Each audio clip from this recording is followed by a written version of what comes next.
Audio Jungle.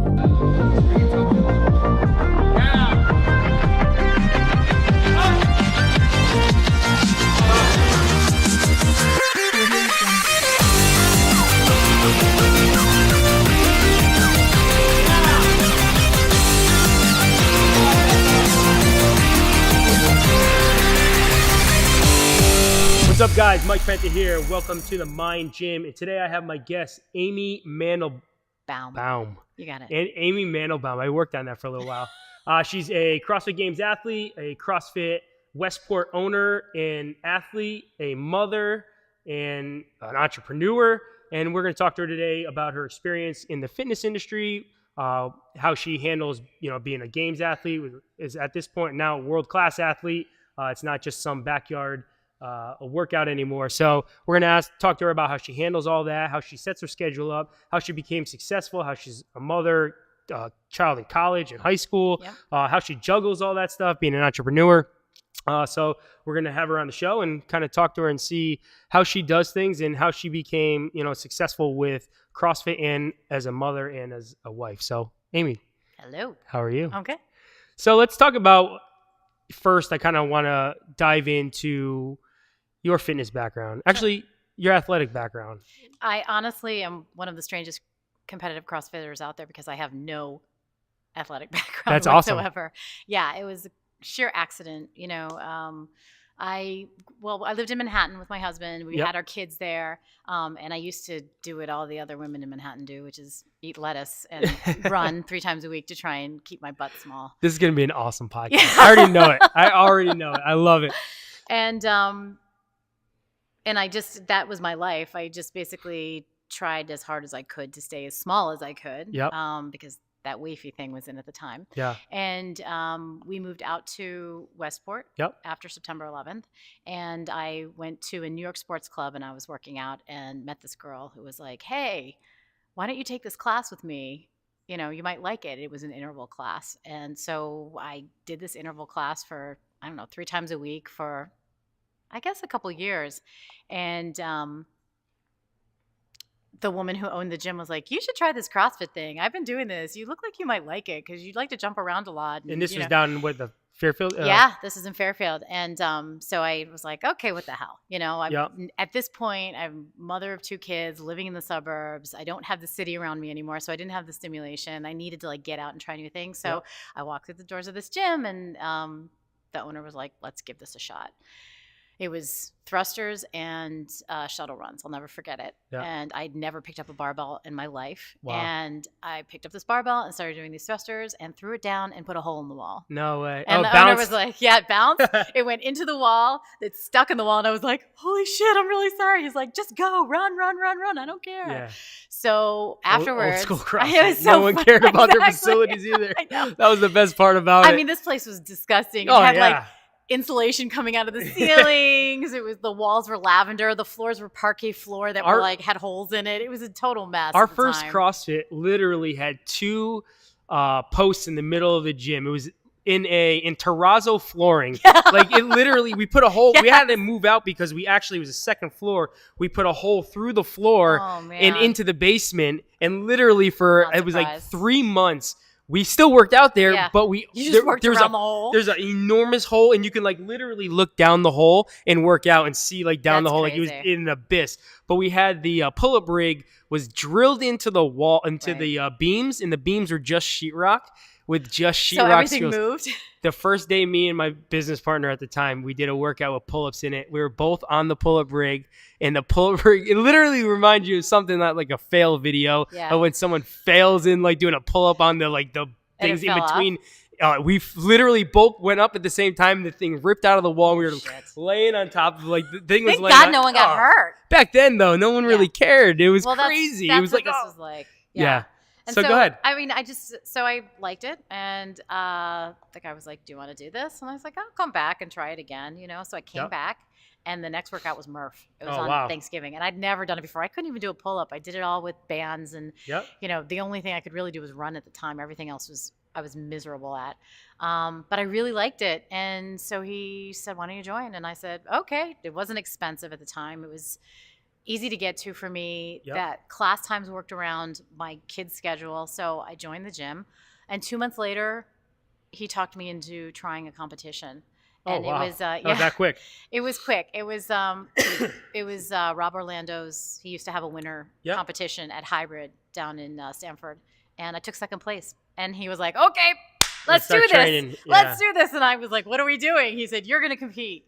And that's literally what happened. I was general population athlete for 2 months, and then I started training as a regular CrossFit athlete, or as much as what a regular CrossFit athlete at the time was training. Yeah. When was that? Like 2010. Wow. Yeah. That's awesome. Yep. So you moved out of the city right after 9/11? Yeah. So we moved out, and then we moved back Yep. because the suburbs didn't take, and then we moved back again, and that's what That's when you started. Yeah. Okay, awesome.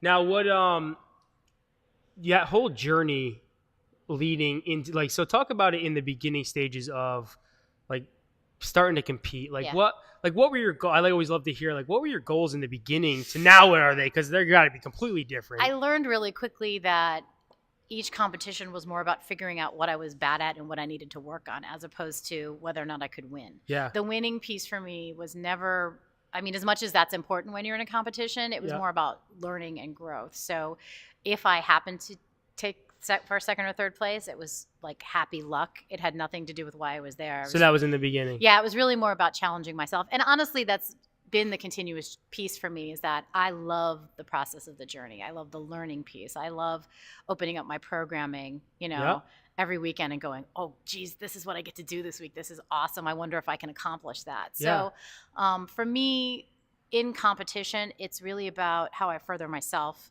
and how that applies to other aspects of my life. Winning is awesome. Don't get me wrong. It's cool to be recognized that way. But I think more importantly, as a box owner, as a parent, and as a competitive athlete, a woman who's 50 plus, who sort of is a mouthpiece for other women who are, aging into my group, or who need to learn about their bodies as they age.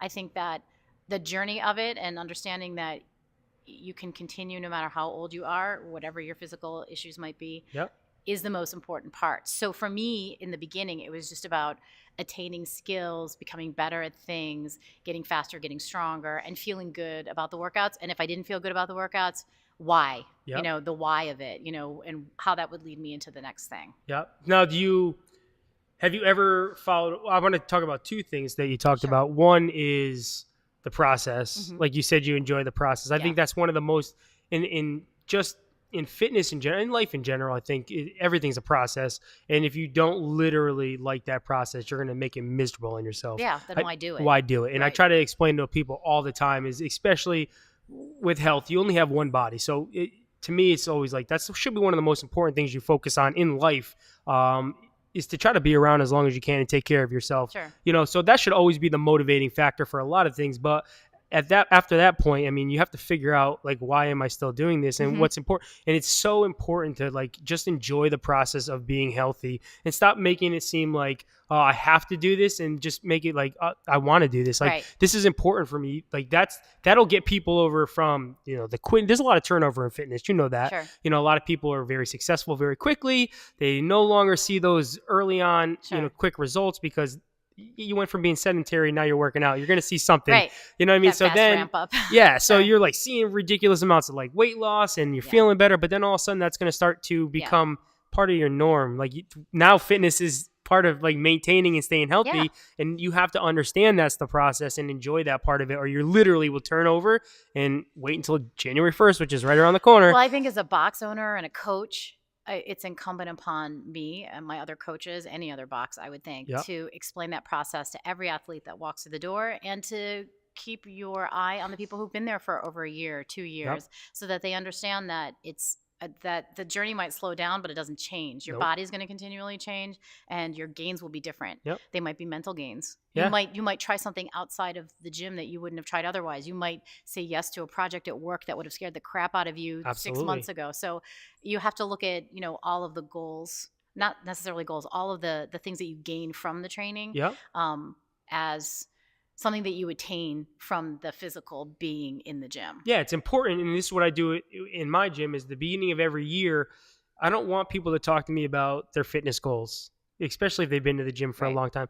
Let's talk about like other goals in life. I mean, because how am I going to be able to use what we do now in training to prepare you for other things that you're trying to figure out in life? Because I already know how to get you to where you are. Is you're already there. You're already healthy. You're already fit. You've been in here for 2 and 3 years. That's awesome because you're continually getting better and Right. stronger, even if it's a little bit, and you're staying healthy. Like that was the goal in the beginning. So like, let's take these goals and things that you want now, and let's try to see how we can apply what we do in here to help you outside of life here challenges. too. It's huge because again, I like to use what we do in the gym to try to help people, because what we do in CrossFit every day, and like I talked about it before, I still love it. And I'll always think it's the greatest program out there, not just for the fitness aspect of it. Right. It changes you mentally. Sure. If you're out there and don't do CrossFit and you just need like a little bit of a challenge, like it is important. And the thing with CrossFit is changes you mentally. I don't care who you Sure. are. I was a Division I athlete. Nothing has changed me more than CrossFit has changed me in my life. It's a great escape. It's a great outlet. I mean, I think for myself when I started this, I was 42, 43. For me, I needed it as an outlet emotionally and physically. I had, 2 young kids. I was living in the suburbs. I didn't know that many people. I hadn't found people that I felt like I clicked with. And I needed that. I needed the physicality of it to calm me down emotionally. And eventually it then became such a big, I changed everything once I became a competitive athlete. I changed careers. A lot of things changed for me once I found CrossFit.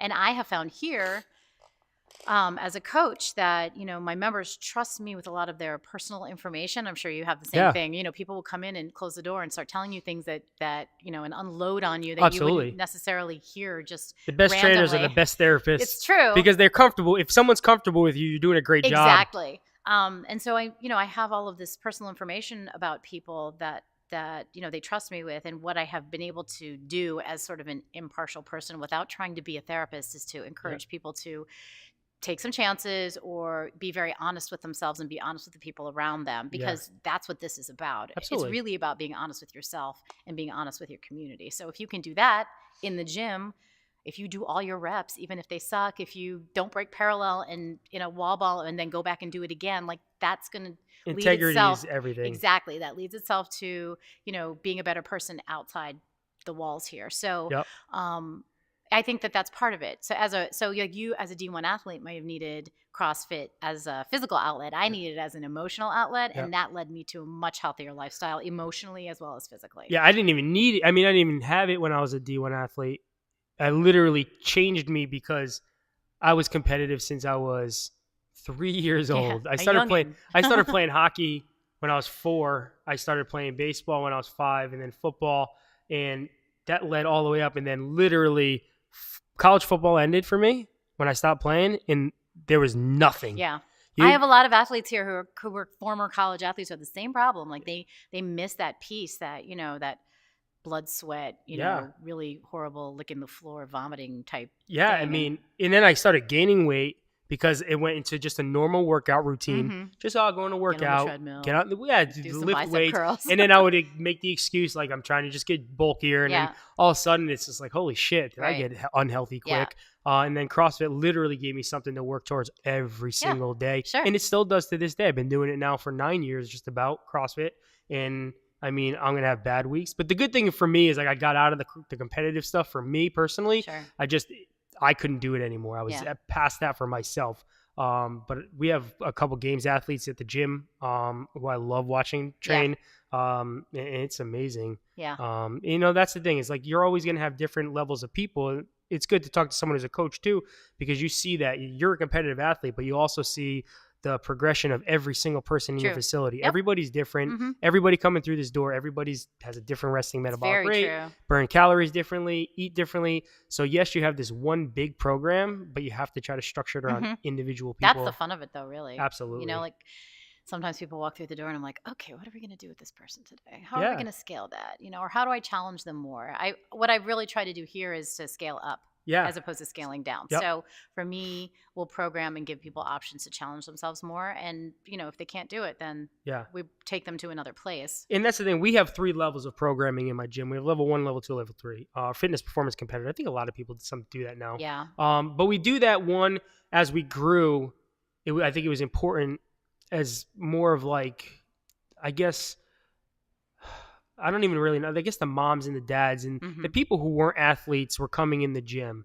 I think it was important to pre-scale for them as the classes started to grow. So during CrossFit, when it started to blow up, I mean, we had so many members. Too many people in one class in order to manage that. How am I going to, even if I had 3 coaches, how the hell are we going to, even if I had 3 coaches on, be able to scale for everybody the right way? So let me pre-program that and now allow the coaches to coach and say, well, you need to do a little bit more. You need to. So now we were pre-programmed, but then we were able to kind of like work around him. Yeah, I think for my community, and I was. It's changed now. I was in that. When in my old box, it was performance competitor, and then just the entry level. Yep.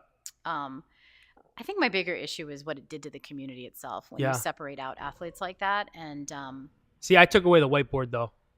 Yeah, I mean, we don't have people write their numbers up and stuff. But for me, I feel like because of my membership specifically, I feel like it's important for everyone to be able to be together and work to their own level. Yeah. And if someone's doing ring rows and someone else is doing muscle ups, I don't care. They're all doing their own thing. They're all getting a great workout. Yeah. I feel like the second I start to level it and make people test into different levels, we never did that. They could choose what they want. Yeah, so what I did was just set the guidelines. I'm like, listen, for people who've been here long term and want to do like muscle ups and stuff, here's the level of written down. And if you're just coming through the door, like I tell everybody, you're at an on-ramp, I want you to understand, like, stay in this fitness level and then start working your way in between, and then from there you can scale back and forth. But I never classified anybody. The whole goal was to literally just say, okay, if there's 20 people in the class and you're coming in, I want you to at least have a starting point to where you're going to be. I do that as well. I think but I never classified. We never even classify competitors. Like our actual competitors don't even, like, they literally have their own written program. Yeah, we do the same thing. Our competitors work, and we don't have that many competitors. And we don't either. Actually, my 2 main competitors are my coaches, so they know that they need to be training on their own anyway. So, and sometimes they'll jump into class with people just to kind of get things moving a little bit. But I just used those 3 levels when I did it, was just to set guidelines for people. Like I said, we got to the point where classes were just so. I think it's important to scale properly for people and give them an idea of what they're coming into. If they see, throw it out there, Murph on and they don't have pull-ups and they don't know that they can do ring rows instead or whatever it might be, they would know that. But you know what I'm saying? If they're not given some sort of idea or it's not explicitly written, frustrating. Scaling options will be available to you, that sort of thing. And I like to keep it across the board so my coaches know what they're doing. I don't want them to have to make up their scaling options. I want it to be in black and white. This is what they should be doing if they can't do this. If they can do this, then they should do this, that sort of thing. And that's the important thing about being kind of the box owner and where everything is turned into. And that's the struggle I always thought with members. Always want to see you coaching them, but at the same time you can't. You can't coach every single class. We have 8, 9 classes a day. You won't be able to run your business. You have to make people good around you. So that's the important thing, is taking your members and saying, your coaches, and making them, better so that they're better coaches and allowing them to help other members too. Oh yeah. I think that's like a huge thing in the CrossFit community. And that's where CrossFits are going to continually do well for the box owners that can literally make great coaches out of the people that they have. And you're going to see just boxes kind of teeter off. I mean, I love my coaches. I adore them. They're all very responsive. They love the membership. The membership loves them. Yeah. They're all extensions of me. And that's how I look at them. And that's what I want from them. So, and listen, I know my shit doesn't stink. Like if I do something wrong, I want to hear it. So we have a collective relationship. I think it's important for us all to be kind of bouncing things off of each other. Absolutely. One of my coaches, Nikki, will be like, hey, I noticed the blah, blah, blah on the programming, and maybe we should do it this way. I'm like, okay, cool. Let's try it. I'm not above any of it. No. I'm still growing and learning. I mean, that's what life is. So I feel like every day is a new day here, and my coaches definitely.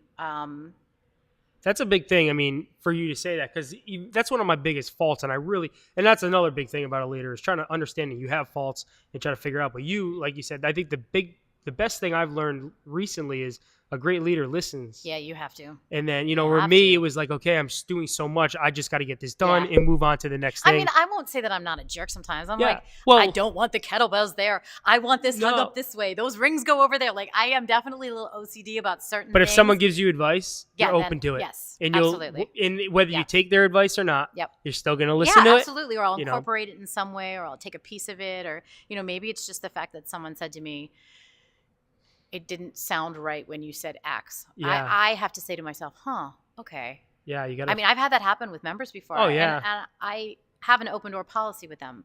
I'm not inviting them to come in and moan to me, but at the same time, if something is off, I want to know about it so that I can address it myself or I can address it with others. We talk this stuff every day. Yeah. You know, we forget Yeah, that it's true. it's like kindergarten, Yeah. you know. We say this stuff every single day, but someone walking in the door has no clue what we're talking about. It's Spanish. Yep. It's like a whole foreign language, but we'll just start sometimes spitting out the jargon, and it's just like you're looking at someone's face like they're like, what's going on? And you're just like, oh, shit. You know, I can't talk like that. You know what I mean? Well, that's why, honestly, I mean, not to plug it, the level 2 is a very valuable cert. Yeah. Oh, you can plug it. I love CrossFit. I tell everybody. It was I have to say, it was one of the most useful certs that I took. Yeah. That's I awesome. walked back in afterwards and I was like, you know what? That was not a waste of money. That was the perfect use of my time. It gives me such a great, it's just a different view of how to view my membership and how I am using my time and their time, like making it the most valuable as possible and being as engaged as possible in every single class. Because I think it's super easy as a coach to just phone it in and go, all right, here's the program. It's 5 burpees and then like once you start to really get involved with your members in a class like that and follow the timeline and you know, introduce movements the right way, everybody benefits from it. Absolutely. The class is easier to teach. People feel great about their movement. They start taking chances. Like it just balloons into something that much better. And it's amazing how much we benefit as coaches from it. You become such a better coach every time that you work with somebody else. Yes. Because you realize there's other things that you have to work on as a coach. Yeah. Like if they're not getting this, okay, what am I always say, you always look at you first. Yeah. Like what am I doing wrong? If they're not grasping, okay, let me go back and study something and see if there's a better way I can explain this. I've done it. I mean, I've gone back and looked at other CrossFit owners or CrossFit coaches have explained things to people. Sure. So it may be so. Like, that's great. Exactly. That works. Especially when you get like to tactile, you know, type of stuff and different. I like cueing that way. I enjoy that. Yes. Yeah. And so to me, it's like, you got to find what's going to, like you said, work for everybody. And I love that part of it is like, there's so much information out there now too, that can help you. But the more people we work with, the better we're going to get. I feel like for me, I said this to my coaches actually, because we do a year-end evaluation and we talk about the year and, you know, how they've grown or what I see in them or what I see in myself. And the one thing that I said to everybody this year was that, you know, we're going into our 3rd year. We'll finish our 3rd year this April. Yeah. The first 2 years, and Chris was here for some of that, was it was like survival. I'd never owned a gym. It fell in my lap. I was not a owner. I was a coach and I was an athlete. And the gym fell in my lap. And next thing I know, like, you're a business owner. Right. And I'm like, holy shit, what am I supposed to do here? How do I do this? Yeah. So the first 2 years were like, okay, I think that's right. I'll say yes to that. I'll say no to that. It's like being a parent for the first time. It was crazy. Yes. I came home with my daughter. I was like, there's no nurses anymore. Like, what the hell am I doing right now? How do I use this wipe? Yeah. So the first 2 years were all about sort of like the evolution and how we were going to become what we are now. And now this next push is really about like continuous education, coaches development, you know, allowing the members to sort of explore what their abilities are now that they have the basics down. So many of them have grown in so many ways. Yeah. And that's exciting to me because it can become super stagnant. And I've noticed that this year. I was kind of like, oh, I hope I'm doing enough. Like I haven't changed up much. Maybe I need to. It's not about buying equipment. It's about really creating an experience for the people who are here. Yeah. And so service industry. When I started going on Rogue Fitness and going, oh, maybe I need a couple more air salts, or maybe it would be really cool to, you know, buy some newfangled thing. I was like, it's really not about that. Why am I going to go spend money on that stuff when it really should be about like the programming or, you know, like social things for my membership. Absolutely. Or buying shit, pretty shiny shit. CrossFit has been the greatest. It's funny because you talk to CrossFit owners and they're all doing the same thing. Like, I need this new thing. But when CrossFit started, the whole point of CrossFit was you don't need any of this shit and you could be amazing. You are the machine. You are the machine. And you got like, that's the one thing I hear with like CrossFit like owners all the time. I talk to them and I fall into that category too. I just bought like 8 assault bikes. And I'm sitting there like, what the fuck do I need this shit for? Literally back in I just did a 30-day challenge. I did burpees so I did 300 burpees and a 3-mile run every day for 30 days. Oh, I saw vile. It's vile, but I had to do it. I had to put myself through hell to get, you know, kind of change. Like you talk about having to change yourself up sometimes. Like I had to do something to change myself up. But literally the transformation I made from just doing that, nothing else, literally outdoor running, a pair of sneakers, and 6 feet of It space. changes your head. My body transformation, everything was completely changed again. I didn't need any fucking shiny Right. equipment. Yeah. It's sexy to look at, but at the end of the That's day, if you can't get the member to work, Yeah. the machine isn't going to do No. it for them. Although my members would kill me if I made them run and do 300 burpees a day for a month. My members wouldn't talk to me. Yeah, I don't think I'd have that many members Yeah. left at the end of the month. Yeah, I mean, I'd have to pay them. but to like do it. you still get up. Like the reason why I do these challenges is like you get up, you still have that competitive part of wanting to make it to the games. Right. I have none of that anymore. I've so far gone from wanting to make it to the games that all I care about for me is like the programming and getting coaches better and developing, more social media stuff, trying to get free content out there for people to. Right. I want everybody to, if I can help everybody be healthy, that'd be great. So for me, it's like, okay, let me get this content out. And so that's my goal. But at the end of the day, I still need a fitness goal. Right. Or I will not I know myself. I need something to work towards or like to motivate myself to do every day. So like these challenges, they're crazy. I did a 24-hour, we worked out for 24 hours straight one day. We did 10 hero wads. We didn't stop we just had to. I had to set a goal for myself. Might as well go run the marathon or something. No, it was worse than a marathon. I would have ran marathon. We wound up running 30-something miles. We biked 50 miles, swam a mile. We did 10 hero wads. It's like a Ragnar. It was nonstop. It was the greatest experience of my life. Really? That's kind of cool then. It was crazy. It was me and 3 other guys did All right. it. It was gnarly.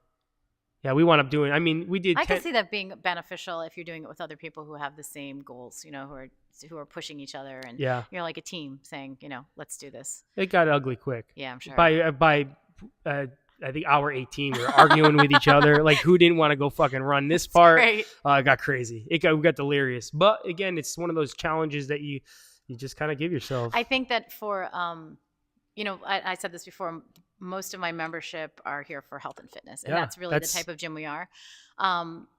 So for you to have those goals for yourself, helps keep that in your toolbox. You'll never be an unhealthy person. You'll always, if you can adopt that in your life. Yep. And I'll never be able to tell somebody to do something and them look at me and be like, well, you have no clue what I'm going through. Yeah. And that's another reason why I put myself through a lot of this stuff is, again, I don't like to really talk about myself in these podcasts, but I put myself through it just so when I'm sitting with somebody and they're like, Mike, you don't know how hard it is to have done this for 30 days. I can be like, no, I do. I get it. I understand that you started this new fitness routine and what you're feeling right now, everybody goes through. Sure. And I understand what you're going through. It's hard. There's doubts. You'll wake up in the morning time like I did at 6 o'clock and say, I don't want to do this today. But literally, you have to understand that this is the process. And if you want to maintain that, the ultimate goal, you have to set these smaller goals to get there. Right. And, I try to put myself through it because, again, me and you and a lot of like fitness professionals, we're always doing this stuff. We're always working out. Well, you got to walk the walk. Yeah. You have to walk the walk. I mean, it's hard to tell somebody to do something if you won't. I would think that the one thing my members would be able to say about me is that I would never give them something that I haven't experienced on my own. And that's important. And that, no, I may not be a 60-year-old woman trying to accomplish this, but I know, yes, I know exactly what it's going to take. And that, even scaled, it's going to feel the same way for you that it felt for me. Absolutely. In an RX fashion. 100%. So. And that's, again, why I do this podcast, because no matter what age you are or if you're successful at something, you took the steps to get there to be successful. Yep. So no matter what level you're at in success, you know what I mean? If you're successful, you consider yourself successful, you took certain steps to get there. Right. Or you wouldn't be successful. Right. So it doesn't matter if it's health or as a business entrepreneur, as a medical professional, whatever it is that you were successful at, there's steps to get there. So if you're successful, I like having people on here who are successful because it gives listeners a bit like, wow, this is how they got there, and there was no corners cut. They literally worked. They trusted the process. They believed in it. They had a goal, and they set goals. They set smaller goals, and they worked towards the larger goal. I mean, I think everybody's idea of success is going to be different too. Absolutely. So it has to be about. It doesn't have to be about fitness. No, it can be about anything in life. Yeah, and I think that's honestly encapsulates a lot of how I live my life. And I try to teach that to my kids too. My daughter goes to school for musical theater. I'm like, you're taking a big chance. You're going to have to work your ass off, and you're going to have to put a lot of time in so that every time you stand up to perform, you're as perfect as you possibly can be. And it definitely mirrors the way I live my life. So that's I mean, I think life in general is that way. So you have to be able to And that's why I said you can apply what we do here in the gym. Well, that's the thing. Her the way other people success in that industry for your daughter, to be successful, she's gonna have to put in the work. Yep. She's gonna have to set goals Yep. for herself. She's gonna have to make sure that those goals are achievable. Don't set these out of control Right. goals, because Yep. then you're not gonna be able Yeah. to achieve them, I think and a you're lot gonna of- set yourself up for a failure, and then you're gonna just quit. Right. So it's like we do in here, Yep. guys. Come in, Yeah. small Baby goals. steps. Keep working. Baby steps. It's great to have an ultimate Yeah. goal, but here's all smaller steps to get there. Yeah. And if you keep accomplishing those things each time, you're going to have this feeling of satisfaction and want you to keep going Yeah. further and further and further on into your career. And I think the ultimate goal is not necessarily always where you end up. No. You have to be okay with other avenues opening up to you Absolutely. and taking you in other directions. I mean, I never thought I'd end up here. Yeah. Honestly, I didn't. No. So, I mean, 3 years ago, this was never in my line of sight. I wouldn't be where I am if I didn't quit college football my junior year. Oh, wow. No That's way. interesting. That's because that's when I started personal training. We kind of talked about what happened Yeah. at that point. I would have Sure. never. I mean, it was done. Yeah. And it got into fitness after that. So your pathway is never set in stone. I mean, you can always push yourself in a certain direction. Yeah. I mean, listen, my daughters wanted to do this since she was 3. Yeah. I mean, she's 19 now, so she's definitely on a pathway to something. Yeah. Some people know that. I mean, my son sometimes he's But like, something might change for her. you're And right. you got to be prepared You're for right. that. I mean, it's funny to see her that young, following that dream and pushing herself in that direction. Yeah. That's not usual. No, or not at normal. all. My son, who's 16, always asks me, or has asked me in the past, like, why don't I know what I want to do? And I'm like, no, you're normal. Yeah. That's This- fine. You got this is that. completely- There's a lot of different things you can do in your life. There are a lot of different roads Yeah. you can take. You don't have to just fixate on something and go for it. Yeah. But it's interesting to be where I am now because I have lived so many different lives, and then to be where I am, and now it's like in a much more hyper-focused fashion Yeah. that I'm not, if you looked at me, 10 years ago, you would not see the same woman that you see now. So Yep. it definitely, there's always going to be changes that happen along the way that kind of allow you to pinpoint, Yep. kind of bring things in. And then, maybe I won't compete in a few years and my life will open up to other things. And Absolutely. I won't be so Everything we do and all the decisions we make lead to something else. Yep. I always tell people, you always create your own success.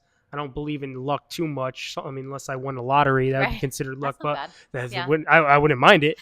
But at the same time, I mean, I think that people create their own luck, their own success. The harder they work, the more opportunities present themselves to them. I mean, I wouldn't get to the games. I wouldn't have gotten to the games if it hadn't been for the work that I put in. That's And really what it boils That's what I down to. wanted. Then now that's kind of what I want to talk to. We talked a little bit about as a box owner and everything, but talk to me about your experience with the games. I mean, now you have to juggle all this stuff. Yeah. You can't just. And guys, if for people who are, because I have listeners that don't even really understand CrossFit too much, but to make it to the CrossFit Games is no longer a come in and work out for an hour and a half a day. It's a full-time Yeah, job. It is. So now you have a full-time job of being an entrepreneur, as a fitness professional, Yes. as a fitness athlete, and a kid in college and a kid in high school. Your Yes. kids play sports? No. Okay. No.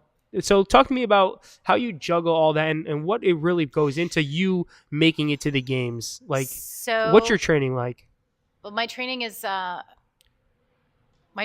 great, actually. This Yeah. has been an awesome year. Last year I had a number of injuries that Yep. kept me really, I think, emotionally down. But I have a great coach, Jay Leiden. Yep. Awesome man. Yeah, Jay was on the show, so Yeah. you guys remember Jay. He's one of my favorite human beings. Yeah. Great guy, really good dad, great husband. Like everything about him is who you want to be aligned with when you're going through something like this. Yep. Super understanding.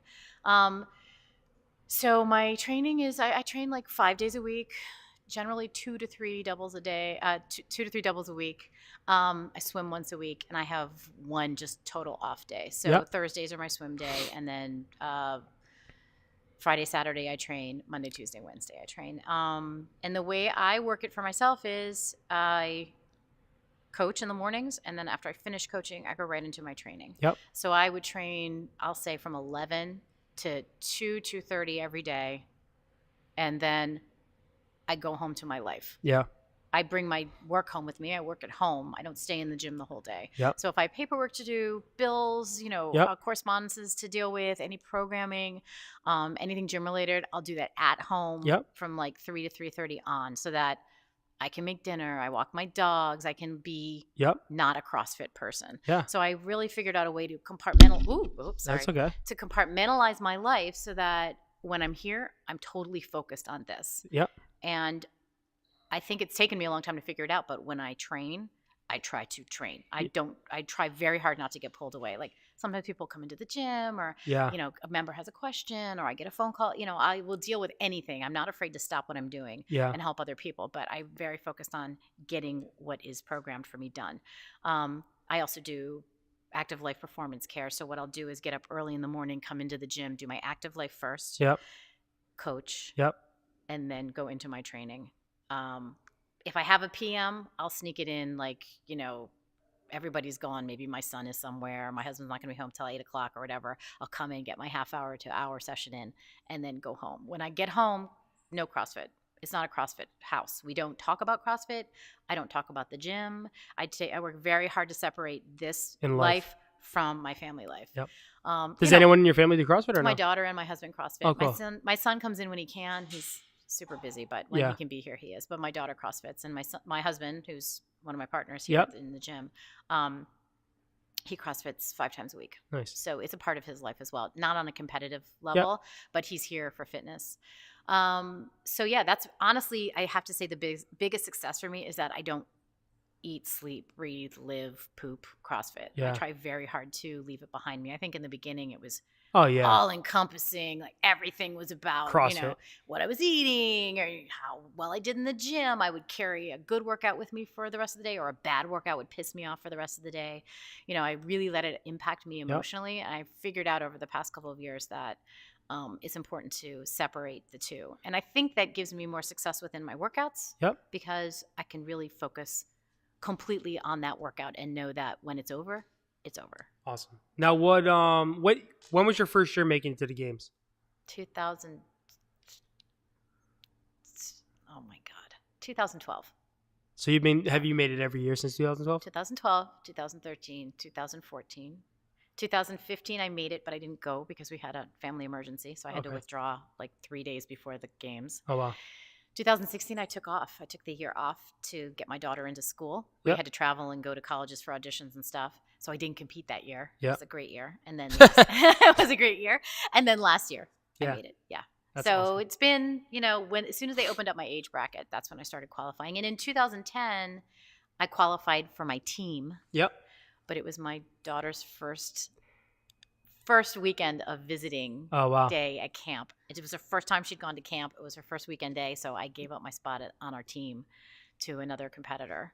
So I didn't go to the games in 10 or 11. Yeah, I mean, that's awesome, the fact that you can prioritize that the right way for you and your family at the time. And that's another thing I think people don't understand too, is like how to prioritize what's important and how to kind of like set themselves up is for success as far as like their health and their wellness. You got to really be able to prioritize what's important, but at the same time understand that you are important too, but you can't, I guess you've got to do what's right for your family if you're a family person. Or your friends who don't CrossFit. Like you can't, as much as it's great that we all do this. And it's so trendy now. And there are a lot of people amazing cottage industries that have sprung up around CrossFit. The clothing, God, Lululemon is, who knows? They've made so much money off of us. I know. I mean, everybody's wearing athleisure instead of regular clothes. We all go out and this stuff. Like it's become such a part of kind of mainstream life in a certain sense. And I told you CrossFit changed a lot of things. It did. And it also allowed people like me even to be recognized publicly when you're not expecting that. Yeah, absolutely. So I think that I'm wearing fitness jeans. I'm wearing a pair of jeans made for CrossFitters. Right, you want to see what CrossFit has done? Yeah, it's so literally true. buying Very jeans true. to now fit they have me. makeup now. Makeup for CrossFit. Out of control. You don't want your eyeliner to run while you're sweating. So, oh my God. I know, it's crazy. Wish they'd grow hair for athletes. You wouldn't believe some of the people ask me if I'm interested in, like, are you interested in a leak guard for women who pee in their pants while they're jumping rope? Like, the weirdest things have come onto the market now for CrossFitters. It's true. And they probably just put the words RX after it or something. True, exactly. Would you be willing to try this product? No, that's okay. Thank you. That's awesome. But I think that being able to separate, that CrossFit life from other things in your life will allow you to be more successful at both things. Like, Yeah. go to an art museum, go to a movie. You can stay up late every now and then. You can, go to your kids' play, go out with your best friend. You don't only have to buy, Nobles. You can buy a pair of heels, or you know what I mean? Like it can be, you can have the best of both worlds as long as there's, balance in that. And it took me some time to figure that out. My husband, after I started CrossFit the first couple of years, he was like, what the hell happened to you? Like, what's going on? Yeah. What's with the muscles? Like, you don't put makeup on anymore. Yeah. You stopped caring, And it's not that I wasn't caring. It was that I was caring about something else. Your priorities were completely different. Exactly. So, I've sort of found that balance. And I think that's what allows me the success, And I'm older. I've had enough life experience to know that certain things are going to fly. Certain things are not going to fly. Yeah. And, I have to be respectful of the people around me that are not a part of this. Yep. My kids love that I do it, but they don't really give a shit. And they don't get it completely. Yeah. They love that you're a superhero to them anyway. Right. You're their mom. Julia's like, did you look at – she loves showing people my Instagram. Yeah. Look at my mom's. I'm like, who gives a shit about my Instagram? You're talk about me. Talk about yourself. Yeah. Like, it's not – You're a superhero to them, though. To them, yes. Like, look at my kids. Like, I was, talking when I was doing that 300 burpees and 3 mile. My son was doing burpees with me. Aww, he's 2 years, not even 2 years awesome. old, but he would just come over and see me doing them, and like to him, he was like, "I'm just gonna go do these with my dad." That's lead by example. And you're always going to be that superhero to them, right? So it's cool. I love that, and I think that is, like I said, there's things about CrossFit I love, hate, like don't like, but the majority of it is what I love. And here's what I do love about CrossFit. If you look at fitness across a family and you look at all the people out there, you'd always have maybe the mother would go work out or the father would come and go to the gym and go home. Like, you literally see families healthy. I love it when my family's in healthy my class. Yes. families. Watch the people in my gym who were not very healthy at all come into the gym. They're working out, and then all of a sudden you start to see their kids warming up with them. Yep. You know what I mean? Or their spouse pops in. And you start to see like families being fit and healthy. And that's when you're making a difference. What a sight that is. It's probably one of my greatest sights, is to literally see someone who was completely unhealthy. Their entire family was unhealthy. One person got healthy, but little by little, everybody and their kids, and it usually starts because their kids watched them, and they're like, "Oh, I'm going to start doing this." I'll give that a shot. The role model that they're setting for their younger kids, because society is turning into that where the obesity level is way outweighs how many people are healthy. To start to see that, like, CrossFit has made that jump, and to see kids starting to get more into fitness at a younger age. Again, another thing that people can shit on CrossFit all they want. It's another thing that I'll just throw in their face and say, this is why this program and this is why CrossFit is what it is right now. It has literally changed fitness, whether people want to believe it or not. It has changed everything about it, and it has made fitness better in a whole. And a lot, like you said, a lot of things in other businesses and other programs have come off of that, of the CrossFit program. So again, that's one of my biggest things with CrossFit. People can shit on it. People will debate me all day on this stuff. And I literally will always I don't get that many haters. When people are like, you're going to get hurt. I'm like, come in, try a class. Yeah. If you get hurt, you're going to get... You're not going to get hurt in my class. I promise you're not going to get hurt. Yeah, no, I don't even bother listening to that most anymore. of the time I tell people who come in here that, if they have an injury, it's obviously pre-existing and we can help you through it. Yep. We don't create injuries. We help fix them most of the time. And that's once they realize that, they start to understand that. I think that CrossFit's got a bad rap because of the games, to be honest with you, because they see... that's not normal. They see... And that's been... I think CrossFit tried really hard last year to fix this. I appreciated it. I think they could go a little further, but they really tried to juxtapose the real person CrossFitter with the games athlete. And even I, as a I wish they'd go back coach, to California. That's my own. I loved Wisconsin, but we can talk about that. That's another conversation. I think that it's really important for everyday CrossFitters to understand that what they're seeing on ESPN it's not what they're going to be doing. They're never going to be putting 300 pounds up over their head. No. It's never going to get to that level. You're not going to ever be that dehydrated that you need a saline bag attached to your arm, or, picking up oddly shaped 400-pound squares of whatever. I think that that's the biggest barrier to entry for me, is that for people who have at 3 a.m. clicked on ESPN and watched because of insomnia, watch the games, figure out that My they thing can't is do it because of that. That's not really where it's at. I think there needs to be that gap needs to be bridged between a little more.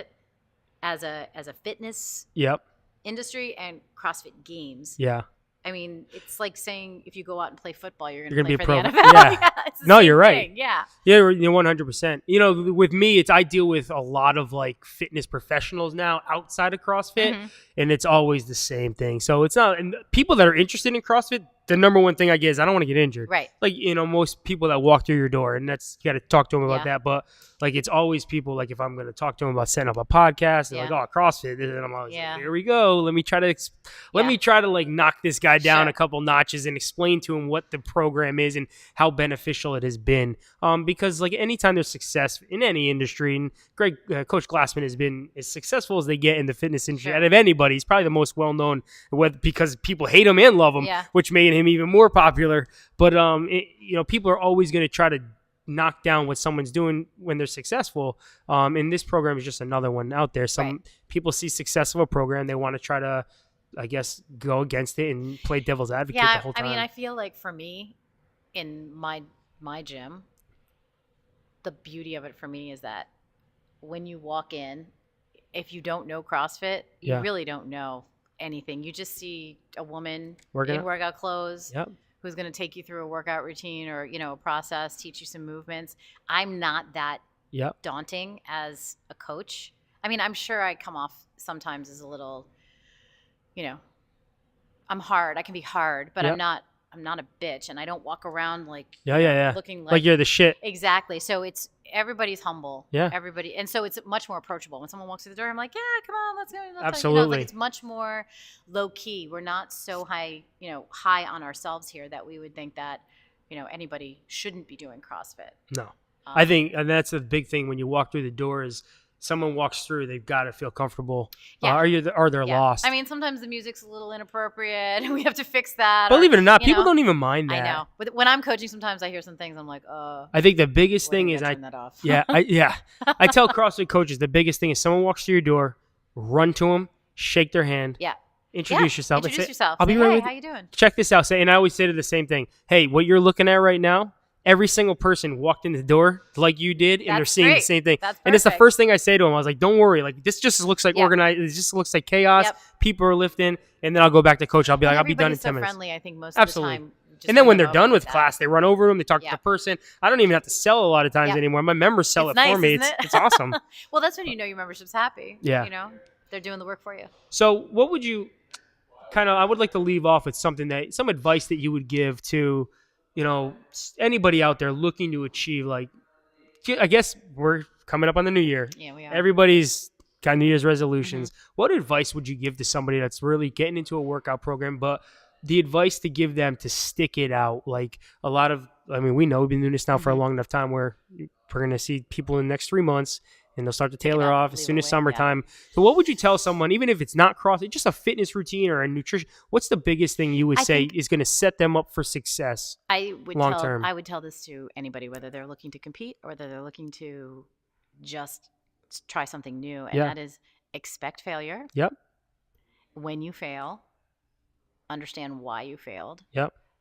and pick yourself up and do it again. Yep. Because the second you let the failure take you out, you're the one who loses. Yeah. You know, there's no reason to, We're all going to fail. You're mean, never going to have a, and as I said before, that's the best part sometimes, though. The Yeah. best learning comes from failing. I was Yep. just talking, I was posting on Shelly Eddington, who won Yep. my age group 2 years ago. She hurt her knee, and she was talking about how she feels badly that she had to scale some workouts that hasn't had to scale in years. And I Yeah. was like, well, sometimes the best learning is when you're at a disadvantage, because you can focus on other things and you can learn from some of the weaknesses you have. Absolutely. And then you can keep yourself from doing that again, or you can fix movement flaws that you might have. And that applies to just about anything. Like, things are going to happen and you're going to fail. Yep. If you can figure out why it happened or realize that there's some learning in there that you can then apply to the next time, you'll be more successful the next time. So if you I like that. I always teach the approach of, even when you fail, if you have these smaller goals, Yeah. even when you take a step back, you still know that you got to keep moving forward. Yeah. I kind of like that. I never used that, and I'm going to start using it. So thank you. You're welcome. Learn from the failure Yeah. too. Yeah. Don't just fail and say, okay, well, here's my goal. Sure. I need to just plow through it. Right. Let me learn a little bit too. So it took me a thank while you. to do that. Absolutely. That's awesome. I mean, that's why I love these podcasts. And people like, I have a lot of like psychology type background, and I do work with people, but still there's always little things I learn from every single person I have on the show. That, again, this is why I have successful people on, because it's going to not only help them, but I learned a little bit too just now. You know, I was always like, goal set, small goal. Right. You fail a little bit, just you got that smaller goal. Get there and then move on. Right. Now it's okay to evaluate. And I like that. So thank you. Absolutely. Anytime. I'm always here for a wisdom. Just reach right out. You can text me. That's awesome. Thank you. Oh, go ahead. What else were you say? No, I mean, to further that, I think it's important that anybody do that moving forward in any aspect of your life. I was just teaching my daughter how to knit. We'll just use a knitting. I told you this is going to be an awesome podcast. I just taught my daughter how to knit, and we were working on this thing, and she's like, "Oh, I think I screwed that up." And I'm like, "Okay, well, why did you screw it up?" Yeah. I said, "Let's take it apart and go back to it, and I'll show you what you did wrong." Yeah. And then she knit it right, and she was like, "Okay, now it's perfect." And I said, "Actually, it's not perfect, and it shouldn't be perfect." I said, "There's a flaw right there," and I pointed it out to her. I said, "You did this instead of that." I said, "But you should leave it, because you have to have a flaw in everything. Yeah. If you want everything to be perfect, it's never going to be perfect, and you're going to drive yourself crazy. So it's okay to have that flaw or to have that little negative piece. You just have to make sure that the whole piece is greater than the little flaw, and then look at the little flaws like you're leaving a little piece of yourself in there. It's okay." And she's like, "Oh, okay." I'm like, "See, if you're OCD or type A, it totally wipes it away. It's totally fine." But it's good to understand why you made the mistake. Absolutely. And then once you know it, you can use it as a reminder to not do it again. Awesome. So thank you so much. My little ism.